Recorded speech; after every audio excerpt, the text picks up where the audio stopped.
ဒီပါတွေကတရားသာသနာအမွေတွေပေးထားတယ်ငယ်ငယ်လေးဟုတ်လားမှန်ပါရသာနာအမွေတွေပေးလို့ဘုရားတရားသံဃာလည်းစပြီးကုသိုလ်တွေလည်းပွားနေကြတယ်ဒါရနေပြီးတော့ဘုရားသာသနာနဲ့ကြောင်းမြန်ဆန်းကျင်တဲ့ဟောတဲ့တရားကိုသွားနာလို့အဲ့ဒီတိုင်းကြိုက်လို့ရှိရင်လေ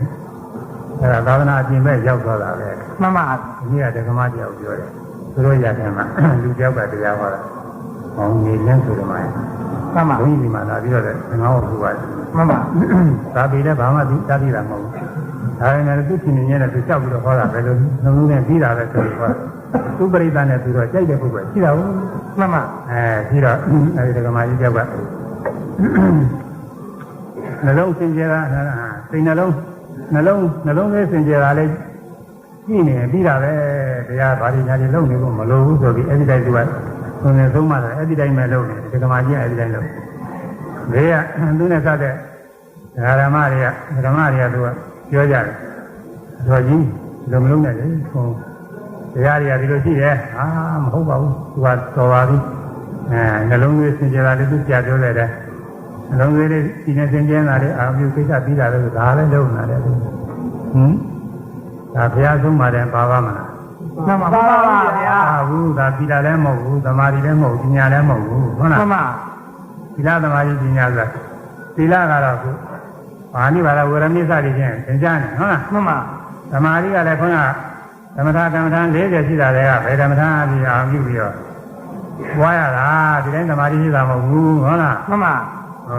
သက်သက်ဝင်နေစဉ်ဝင်တိုင်းထွက်တိုင်းဝင်နေထွက်တိုင်းကျุနေရတာဟုတ်လားမှန်ပါဘာမှသမာဓိဖြစ်တာခုနကသာနုပ္ပေသီလနုပ္ပေဆိုတာတွေလည်းမိမိဆွံကျဲတာတွေမိမိသီလတွေကဖာမနှလုံးသွင်းနေရတာဟုတ်လားမှန်ပါဒီလိုလုံးသွင်းမှသမာဓိဖြစ်တာသမာဓိကုသိုလ်သမထကုသိုလ်ဖြစ်တာဝိပဿနာဆိုတာကတော့ဘာရှိပါလဲဆိုလို့ရှိရင်ဥပါဒနဲ့ခန္ဓာ၅ပါးရှိပါတယ်ဟုတ်လားမှန်ပါဒါကလည်းဘုညာသမှုနဲ့သိရချဘူးပါဝိပဿနာဆိုတာဝိပဿနာဘာကိုရှုပြီးတော့ဖြစ်တယ်လဲဆိုတော့ဝိပဿနာဉာဏ်ဆိုတာဘယ်ဟာရှုရဖြစ်တယ်နည်းဆွဲလန်းနေရငါခန္ဓာမှန်စွာရှုရဖြစ်တယ်ဒါပါဠိတော်တည်းရရှိတာကိုခွင်းရဟောတာပြန်တာဟုတ်လားမှန်ပါပါဠိတော်တည်းရရှိပါလေသီလဝန္တာသုတ်တန်တရားတော်သာဝလည်းထုတ်ထားတယ်အဲဒီမှာပါဠိအပြည့်စုံပါပါလေဥပါဒနဲ့ခန္ဓာ၅ပါးတဲ့ဥပါဒနဲ့ခန္ဓာ၅ပါးဆိုတာဘယ်မှာရှိတာလဲဆိုတော့မိမိတို့သာနာရှိနေတာတခါထွန်းရဟုတ်လားမှန်ပါမြင်တိုင်းဥပါဒနဲ့ခန္ဓာ၅ပါးကြားတိုင်းနားတိုင်းစားပြီးတိုင်းတွေ့ကြည့်တိုင်း